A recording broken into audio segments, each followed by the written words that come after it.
अधिकांश व्यक्तियों के सामने ये समस्या है कि व्यक्ति समाज का साधन मात्र है या वह उसका साध्य है। क्या आप और मैं व्यक्तियों के रूप में समाज व सरकार के द्वारा इस्तेमाल किए जाने, निर्देशित, शिक्षित व नियंत्रित किए जाने तथा किसी सांचे में डाल दिए जाने के लिए हैं? अथवा स्वयं समाज या राज्य का अस्तित्व ही व्यक्ति के लिए है? क्या व्यक्ति समाज का साध्य है अथवा वह मात्र एक कठपुतली है जिसको युद्ध के साधन के रूप में शिक्षित किया जाए, इस्तेमाल किया जाए और ख़त्म कर दिया जाए? बहुत सारे व्यक्तियों के सामने ये क्वेश्चन है। ये हमारी ही नहीं, वर्ल्ड की समस्या है कि क्या व्यक्ति समाज का एक साधन मात्र है, परिस्थितियों से निर्मित और संचालित एक खिलौना मात्र है, या समाज व्यक्ति के लिए ही बना है? इसका पता आप कैसे लगाएंगे? क्या यह गंभीर समस्या नहीं है? यदि व्यक्ति समाज का केवल एक साधन भर है तो समाज व्यक्ति से कहीं अधिक महत्वपूर्ण हो जाएगा। और अगर यह सही है तो हमें व्यक्तिता को छोड़कर समाज के कार्य में लग जाना चाहिए। सारी शिक्षा व्यवस्था में क्रांतिकारी परिवर्तन लाना चाहिए और व्यक्ति को एक ऐसे उपकरण में बदल देना चाहिए जिसका आवश्यकता अनुसार उपयोग किया जा सके, और जब आवश्यकता ना हो तब उसे नष्ट कर उससे पीछा छुड़ाया जा सके। परंतु यदि समाज का अस्तित्व व्यक्ति के लिए है तो समाज का कार्य व्यक्ति को किसी सांचे के अनुरूप बनाना नहीं, बल्कि उसमें मुक्ति का एहसास और प्रेरणा भरना है। इसलिए हमें पता लगाना होगा कि इनमें से कौन सी बात गलत है। आप इस समस्या की जांच पड़ताल कैसे करेंगे? क्या यह एक मूलभूत समस्या नहीं है? यह समस्या किसी विचारधारा पर आधारित नहीं है, चाहे वह वामपंथी हो या दक्षिणपंथी। और यदि यह किसी विचारधारा पर आधारित है तो वह सिर्फ एक राय है। धारणाएं सदा शत्रुता को, भ्रांति को, द्वंद्व को जन्म देती है। यदि आप पुस्तक का आश्रय लेते हैं तो आप केवल संपत्तियों पर निर्भर करते हैं। इससे कोई अंतर नहीं पड़ता कि क्या वे पुस्तकें वामपंथी है, दक्षिणपंथी है, धार्मिक है। वे संपत्तियां बुद्ध की है या ईसा की, पूंजीवाद की, साम्यवाद की। वे केवल धारणाएं हैं, सत्य नहीं हैं। किसी तथ्य का कभी भी निषेध नहीं किया जा सकता। किसी तथ्य के बारे में बनी राय को तो नकारा जा सकता है। यदि हमें बात की सच्चाई का पता लग सके तो हम संपत्तियों से आज़ाद होकर काम कर सकेंगे। इसलिए दूसरों ने इस या उस बारे में क्या कहा है, इसको छोड़ ही देना क्या आपको ज़रूरी नहीं लगता? अभिमत चाहे किसी का भी हो, वामपंथियों का हो या किसी और का, वह उनकी प्रतिबद्धता का ही नतीजा है। इसलिए यदि अपनी खोजबीन के लिए आप पुस्तकों में लिखी हुई बातों पर निर्भर करते हैं तो फिर आप किसी मत को मान भर रहे हैं। उसे ज्ञान नहीं कहा जा सकता। तो फिर सच्चाई का पता कैसे लगाया जाए? क्योंकि कार्य तो हमें उसी के आधार पर करना है। सच्चाई का पता लगाने के लिए सभी प्रकार के प्रचार से मुक्त होना जरूरी है, जिसका अर्थ है कि आप अपनी समस्या को बिना किसी सम्मति के देख सके। शिक्षा का सारा काम ही व्यक्ति को जागृत करना है। इस सच्चाई को देखने के लिए आपको बिल्कुल क्लियर, स्पष्ट होना होगा, जिसका अर्थ है कि आप किसी की भी अगुवाई का आसरा ना देखें। जब आप अपनी भ्रांत दशा के कारण किसी नेता को चुनते हैं तो आप जिनको चुनते हैं वे भी भ्रांति होते हैं। यही सारी दुनिया में हो रहा है। अतः आप मार्ग निर्देशन या सहायता के लिए किसी नेता पर निर्भर नहीं रह सकते। मन यदि किसी समस्या को समझना चाहता है तो यह जरूरी है कि वह न केवल पूरी तरह से व समग्रता से उस समस्या को समझे, बल्कि उस समस्या पर लगातार नज़र रख पाए। क्योंकि समस्या कभी स्थिर नहीं रहती। समस्या चाहे भोग की हो, मनोवैज्ञानिक हो या कोई और, वह सदा नवीन ही होती है। विपदा कोई भी हो हमेशा नहीं होती है, अथवा उसे समझने के लिए मन को सदा ताज़ा, सुस्पष्ट और तीव्रग्राही होना होगा। मुझे लगता है कि हम में से अधिकतर व्यक्ति आंतरिक क्रांति की तत्काल आवश्यकता का अनुभव करते हैं। ऐसी क्रांति जो बाहरी जगत का, समाज का आमूल परिवर्तन कर सके। यही वह समस्या है जिससे कि मेरा अपना और तमाम गंभीर मंशा वाले लोगों का सरोकार है। हमारी समस्या है कि समाज में कैसे आमूल एवं आधारभूत परिवर्तन लाए, और बाहरी स्तर पर यह परिवर्तन आंतरिक क्रांति के बिना नहीं हो सकता। चूंकि समाज सदा यथास्थिति में रहना चाहता है, इसलिए प्रत्येक कर्म, प्रत्येक सुधार जो बिना इस आंतरिक क्रांति के किए जाता है, वैसा ही यथास्थितिवादी हो सकता है। इसलिए केवल इस सतत आंतरिक क्रांति के अलावा कोई रास्ता नहीं है, क्योंकि बिना उसके बाह्य क्रिया केवल एक पुनरावृत्ति, एक आदत बनकर रह जाती है। समाज तो हमारे और आपके बीच का संबंध और उससे घटने वाली क्रिया है, और वह समाज जड़त्व व मृतप्राय हो जाता है, जिसमें जीवंतता नहीं होती। जब तक कि यह सतत आंतरिक क्रांति ना हो, हमारे भीतर एक सृजनशील मनोवैज्ञानिक परिवर्तन ना हो, इसके अभाव में ही समाज निरंतर गतिहीन व जड़ हो रहा है, और इसलिए उसे लगातार भंग करने की जरूरत है। आप में तथा आपके चारों ओर होने वाले कलेश और भ्रांति में क्या संबंध है? जाहिर है यह भ्रांति, ये कष्ट अपने आप ही नहीं आ गए हैं, आप और मैं ही इन्हें लेके आए हैं। पूंजीवादी, साम्यवादी या फॉसिस्ट समाज ने ही इन्हें आपने और मैंने अपने आपसी संबंधों से निर्मित किया है। आप जो भीतर से हैं वही बाहर विश्व पर प्रक्षेपित हुआ है। आप जो हैं, आप जो सोचते हैं, आप जो एक्सपीरियंस करते हैं अपने डेली लाइफ के जीवन में, आप जो कार्य करते हैं, उसी का जो बाहरी रिफ्लेक्शन होता है, उसी से संसार बनता है। यदि हम अंदर से कंजूस, भ्रमित, अशांत और शुद्ध हैं, तो रिफ्लेक्शन के द्वारा वैसा ही संसार, समाज बन जाता है, क्योंकि आपके और मेरे बीच का संबंध ही समाज है।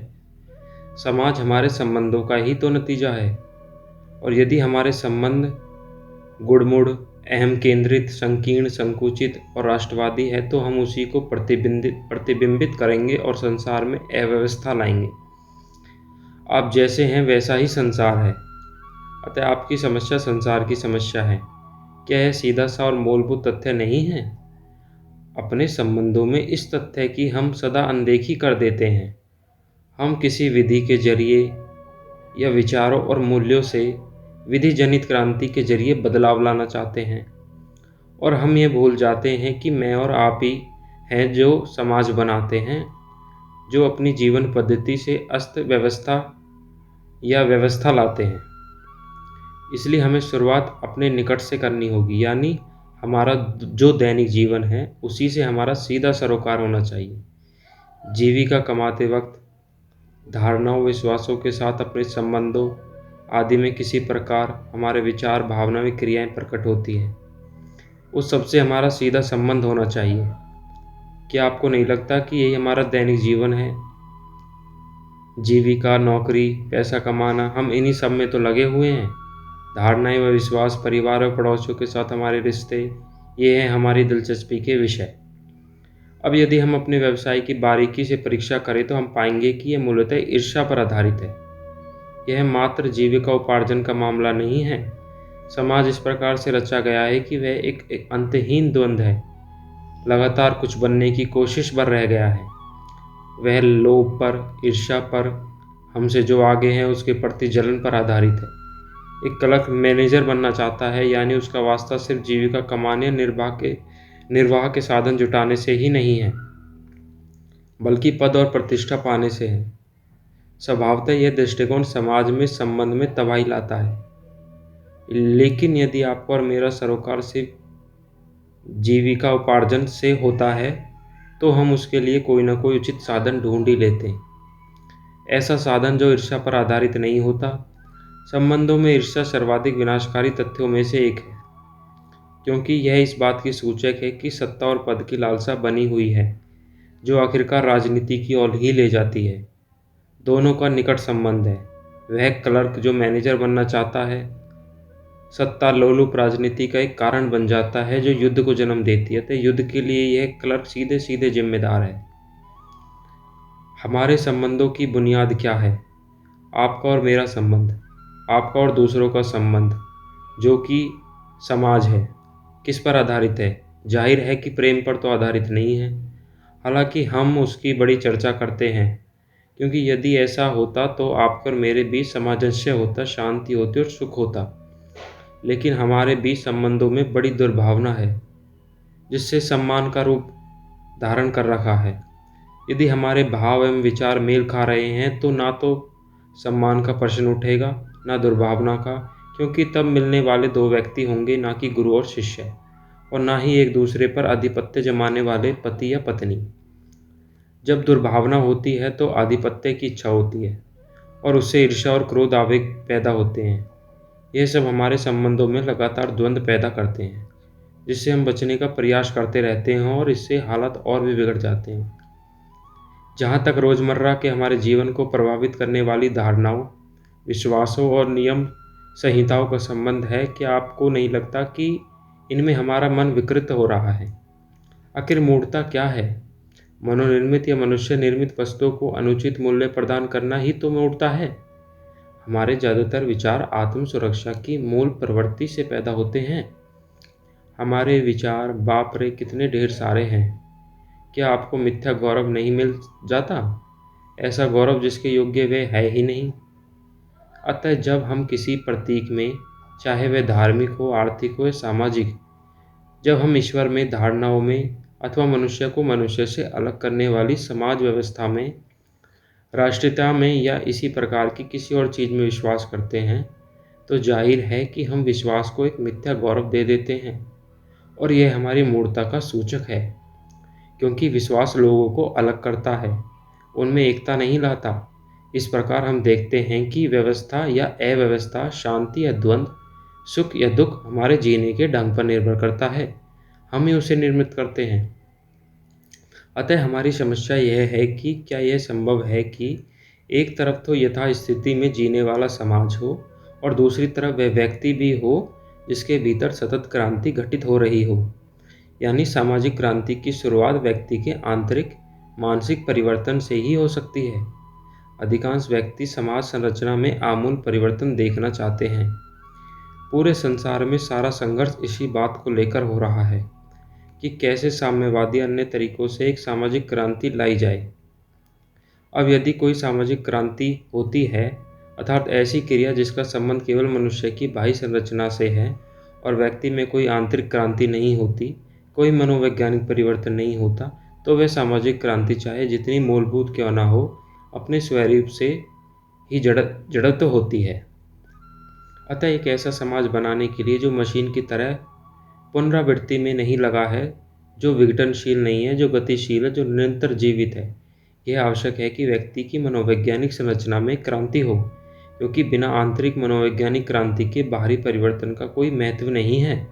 तात्पर्य यह है कि समाज लगातार कोई रूप लेता जा रहा है, गतिहीन होता जा रहा है, इसलिए लगातार विघटित हो रहा है। ऐसे हालात में चाहे जितनी संख्या में और चाहे जितनी बुद्धिमानी से कानून बनाए जाए, समाज सदा पतनोन्मुख ही रहेगा, क्योंकि क्रांति अपने भीतर होनी चाहिए, ना कि बाह्य स्तर पर।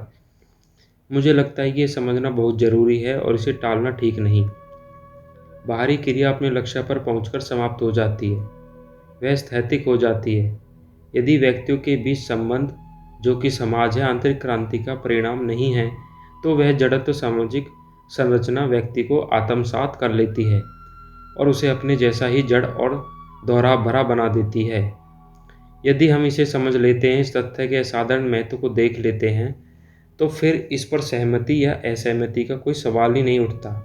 यह एक वास्तविकता है कि समाज लगातार जड़ता को प्राप्त हो रहा है और व्यक्ति को आत्मसात कर रहा है, और यह भी कि एक सतत सृजनात्मक क्रांति केवल व्यक्ति में हो सकती है, समाज या बाहरी संरचना में नहीं।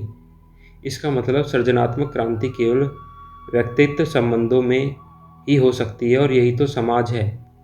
यह साफ दिखाई दे रहा है कि कैसे भारत में, यूरोप में, अमेरिका में, संसार के प्रत्येक भाग में आधुनिक समाज तेज गति से विखंडित हो रहा है। इसे हम अपने जीवन में ही होता हुआ देखते हैं, हर गली कूचे में नजर आता है। यह बताने के लिए कि हम समाज टुकड़े टुकड़ा हो रहा है, हमें महान इतिहासकारों की ज़रूरत नहीं है। हमें तो ज़रूरत है नवीन शिल्पियों की, नवीन निर्माताओं की, जो एक नए समाज की रचना कर सके। इस नवीन रचना के लिए एक नई बुनियाद की ज़रूरत होगी। उसे नवीन अन्वेषित तथ्यों एवं मूल्यों पर खड़ा करना होगा।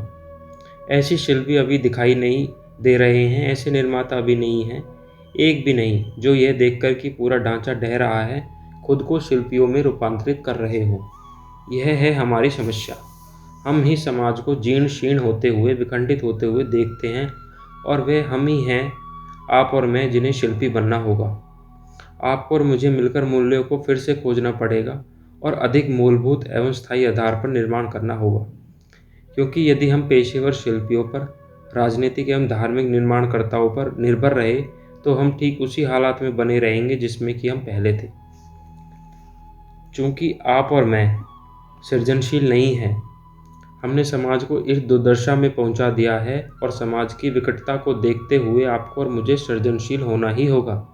आपको और मुझे समाज के इस पतन के कारणों के बारे में सचेत होना पड़ेगा और एक ऐसे नवीन संरचना करनी होगी जो केवल अनुकरण पर नहीं, बल्कि हमारे सृजनशील बोध पर आधारित हो। अब क्या इसमें निषेधात्मक चिंतन निहित नहीं है? निषेधात्मक चिंतन समझ का सर्वश्रेष्ठ रूप है। अभिप्राय यह हुआ कि सृजनशील चिंतन क्या है।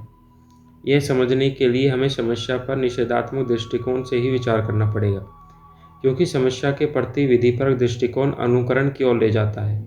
और समस्या, आप जानते हैं, यही है कि समाज की एक नवीन संरचना के लिए आपको और मुझे सृजनशील होना है। विखंडित हो रही चीज़ को समझने के लिए हमें उसका प्रशिक्षण, उसका अन्वेषण निषेधात्मक रूप से शुरू करना होगा, किसी विधिपरक विचार प्रणाली, सूत्र या निष्कर्ष को मान कर नहीं। समाज निसंदेह जीर्ण शीर्ण हो रहा है, टूट रहा है, परंतु ऐसा क्यों है? उसके मूलभूत कारणों में से एक यह है कि व्यक्ति की, आपकी सृजनशीलता कुंठित हो चुकी है। मैं अपना आशय थोड़ा स्पष्ट कर दूं, आप और मैं केवल अनुकरण करने वाले बनकर रह गए हैं। बाहर से और भीतर से हम नकल ही कर रहे हैं। बाहर से जब हम कोई नई तकनीक सीखते हैं, जब शाब्दिक स्तर पर हम एक दूसरे से कहते सुनते हैं, तो स्वभावतः वहाँ कुछ अनुकरण होता है, नकल होती है। मैं शब्दों को दोहराता हूँ। इंजीनियर बनने के लिए मुझे पहले तकनीक सीखनी पड़ती है, और तब मैं उस तकनीक का पुलों के निर्माण में प्रयोग करता हूँ। बाह्य तकनीक में किसी सीमा का तक अनुकरण या दोहराव जरूरी हो जाता है, परंतु जब आंतरिक मनोवैज्ञानिक अनुकरण होता है, तब निसंदेह हम सृजनशील नहीं रहते। आज हमारी शिक्षा, हमारी सामाजिक संरचना, हमारा तथाकथित धार्मिक जीवन सभी अनुकरण पर आधारित है। इसका अर्थ यह हुआ कि हमें किसी विशेष सामाजिक या धार्मिक फार्मूले के अनुकूल बनना होता है। वास्तव में मेरा व्यक्तिगत अस्तित्व ही समाप्त हो जाता है। मनोवैज्ञानिक दृष्टि से मैं कुछ संस्कारबद्ध अनुक्रियाओं वाला, पुनरावृत्ति करने वाला एक यंत्र भर बन जाता हूँ। चाहे वह अनुक्रिया हिंदू की हो या ईसाई की, अथवा बौद्ध, जर्मन या अंग्रेज की। हमारे प्रत्युत्तर समाज के ढांचे के अनुसार संस्कारित होते हैं, चाहे वह प्रारूप पश्चिमी हो या प्राच्य, भौतिकवादी हो या धार्मिक। इसलिए अनुकरण समाज के विघटन के मूलभूत कारणों में से एक है, और इस विघटन को क्रियान्वित करने वाले अनेक कारकों में से एक कारक है नेता, जिनका आधार ही अनुकरण है। विघटित होते समाज के स्वरूप को समझने के लिए क्या इसका अन्वेषण आवश्यक नहीं है कि आप और मैं, यानी व्यक्ति, सृजनशील हो सकते हैं या नहीं? हम देख सकते हैं कि जहाँ कभी भी अनुकरण है, विघटन होता ही है, और जहाँ कहीं भी सत्ता है, वहाँ अनुकरण अवश्य है। और चूंकि हमारी समस्त मानसिक मनोवैज्ञानिक संरचना सत्ता प्रमाण्य पर आधारित है, अतः हमें सृजनशील होने के लिए इनसे मुक्त होना होगा। क्या आपने ध्यान नहीं दिया कि सृजन के क्षणों में, जीवंत रुचि के उन सुखद क्षणों में, पुनरावृत्ति का, अनुकरण का कोई भाव नहीं होता? ऐसे क्षण सदा नए, ताजे, सृजनशील एवं सुखद होते हैं। इस प्रकार हम देखते हैं कि समाज के विघटन के आधारभूत कारणों में से एक कारण अनुकरण है, और अनुकरण सत्ता की, प्रामाण्य की उपासना है। धन्यवाद।